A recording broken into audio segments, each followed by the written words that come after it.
La rencontre qui nous réunit aujourd'hui fait suite à l'atelier de pré-validation des livrables du schéma d'aménagement transfrontalier intégré du bassin du fleuve Sénégal, organisé à Dakar du 11 au 13 décembre 2023. Cet atelier avait permis, entre autres, de restituer le rapport global du schéma d'aménagement.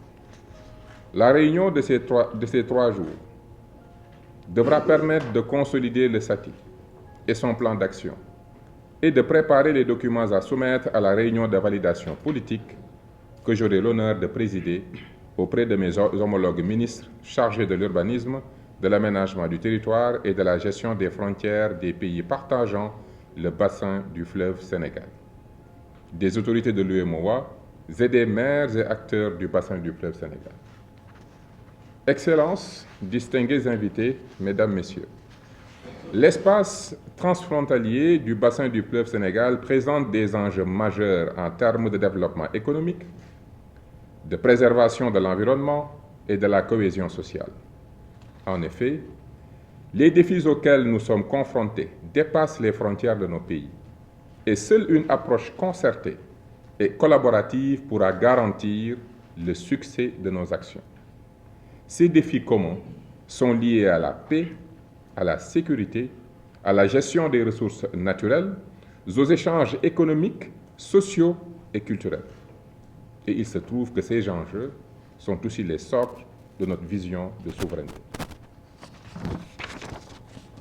C'est pourquoi il est nécessaire de souligner l'importance de la coopération régionale dans la mise en œuvre de ce schéma d'aménagement.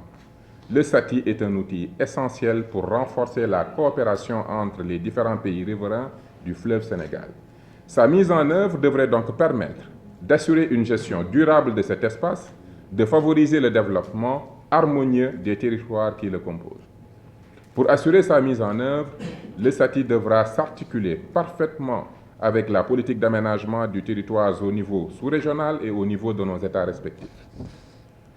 Au niveau sous-régional, le schéma de développement de l'espace régional, SDER, adopté en septembre 2020 en Conseil des ministres de l'Union économique et monétaire ouest-africaine, sert de référentiel dans l'élaboration des documents d'aménagement du territoire. Au Sénégal, une cohérence doit être assurée entre le plan national d'aménagement et de développement des territoires, approuvé par le décret 2022-843 du 12 avril 2020 et le SATI.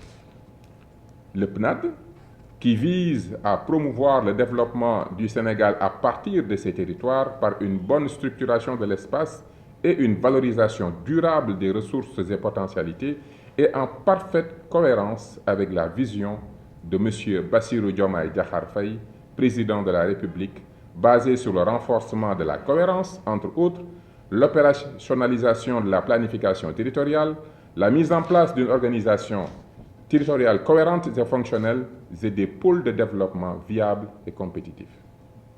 Et cela participe à la vision d'un développement économique endogène que nous a confié le président de la République.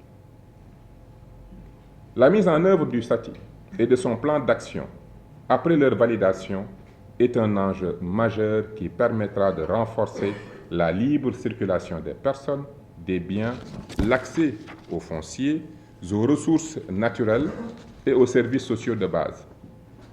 Au niveau transfrontalier, le désenclavement, le renforcement des liens culturels, sociaux et économiques notamment. Pourquoi vous le ministre